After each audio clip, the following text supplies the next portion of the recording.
എല്ലാവർക്കും ന്യൂവാൻഡക്കിലേക്ക് സ്വാഗതം. ഞാൻ ഇന്നൊരു ബ്രേക്ക്ഫാസ്റ്റിൻ്റെ റെസിപ്പി ഇട്ടാണ് വന്നേക്കുന്നത്. നമുക്കെല്ലാവർക്കും എന്നും രാവിലെ എണീക്കുമ്പോൾ ഒരു കൺഫ്യൂഷനാണല്ലോ, ഇന്ന് എന്താ ഉണ്ടാക്കുക ബ്രേക്ക്ഫാസ്റ്റ് എന്നോർത്ത്. അപ്പോൾ ഞാൻ ഇന്നൊരു കിടിലൻ ബ്രേക്ക്ഫാസ്റ്റാണ് ഉണ്ടാക്കാൻ പോകുന്നത്. അപ്പോൾ നമുക്കിതൊരു 10 മിനിറ്റ് കൊണ്ടൊക്കെ തന്നെ റെഡിയാക്കി എടുക്കാം കേട്ടോ. അപ്പോൾ എൻ്റെ ചാനൽ ആദ്യമായിട്ടാണ് നിങ്ങൾ കാണുന്നതെങ്കിൽ ലൈക്ക് ചെയ്യാനും സബ്സ്ക്രൈബ് ചെയ്യാനും മറക്കരുത് കേട്ടോ.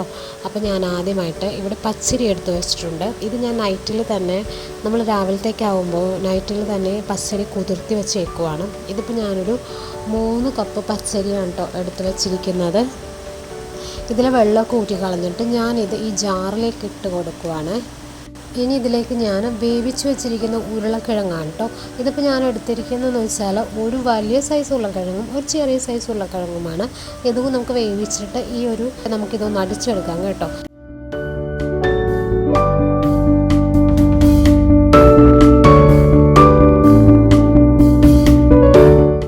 ഞാനിത് നന്നായിട്ട് അടിച്ചെടുത്തിട്ടുണ്ട്. നല്ല ഫൈനായിട്ട് അടിച്ചെടുക്കണം കേട്ടോ. ഇനി ഇതിലേക്ക് നമുക്ക് കുറച്ച് ഇൻഗ്രീഡിയൻസ് കൂടി ചേർക്കാനുണ്ട്. അപ്പോൾ അതിലേക്ക് ഞാൻ ആദ്യം ഒരു ചെറിയ തക്കാളി കുഞ്ഞു പീസാക്കിയിട്ട് അരിഞ്ഞിട്ടത് ഇടുന്നുണ്ട്. പിന്നെ ഞാനൊരു സവാള, അതും ഒരു ചെറിയൊരു സവാളയാണ് ഞാൻ എടുത്തിരിക്കുന്നത്, അതും ഇടുന്നുണ്ട്. പിന്നെ ഞാനിതിലേക്ക് ചേർക്കാൻ പോകുന്നത് ക്യാരറ്റാണ്. ക്യാരറ്റ് ഞാൻ വളരെ കുഞ്ഞായിട്ടാണ് ഞാൻ അരിഞ്ഞിരിക്കുന്നത്. അപ്പോൾ ഇതെല്ലാം കൂടി ചേർത്തിട്ട് നമുക്ക് നന്നായിട്ട് ഇത് ബ്ലെൻഡ് ചെയ്തെടുക്കണം കേട്ടോ. ഇനി നമുക്ക് ഇതിൻ്റെ പാകത്തിനനുസരിച്ചുള്ള ഉപ്പും കൂടി ചേർത്തിട്ട് നന്നായിട്ടൊന്ന് മിക്സ് ചെയ്ത് കൊടുക്കാം കേട്ടോ. ഈ ഒരു ബ്രേക്ക്ഫാസ്റ്റിന് പ്രത്യേകിച്ച് കറിയുടെ ഒന്നും ആവശ്യമില്ല കേട്ടോ. ഉരുളക്കിഴങ്ങ് ഉള്ളത് കൊണ്ട് തന്നെ ഇതിന് നല്ലൊരു ഫ്ലേവറാണ് കേട്ടോ ഈ ഒരു സ്നാക്സിന് കിട്ടുന്നത്. ഇനി നമുക്കിതൊരു ചീനച്ചട്ടി വയ്ക്കാം. ചീനച്ചട്ടി വയ്ക്കുമ്പോഴേക്കും നമ്മൾ വെള്ളയപ്പം ഉണ്ടാക്കുന്ന ചട്ടി വയ്ക്കാം, അല്ലെങ്കിൽ ഇതുപോലെ ഒരു കുഴിവുള്ള ചട്ടി വയ്ക്കാം കേട്ടോ. ഇനി നന്നായിട്ട് പരത്തി കൊടുക്കാം.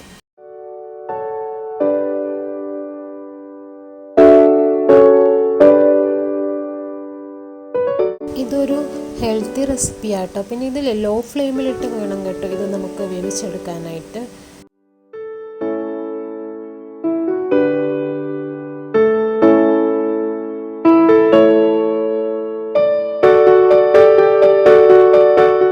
നമുക്കിതൊന്ന് തിരിച്ചിട്ട് കൊടുക്കാം കേട്ടോ. കാണാൻ തന്നെ എന്ത് രസമാണല്ലോ ഇത് കാണാനായിട്ട്.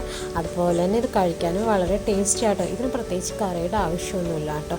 വളരെ സിമ്പിളായിട്ടുള്ള ഒരു റെസിപ്പി ആട്ടോ. എല്ലാവരും ഇതൊന്നും ട്രൈ ചെയ്ത് നോക്കണേ.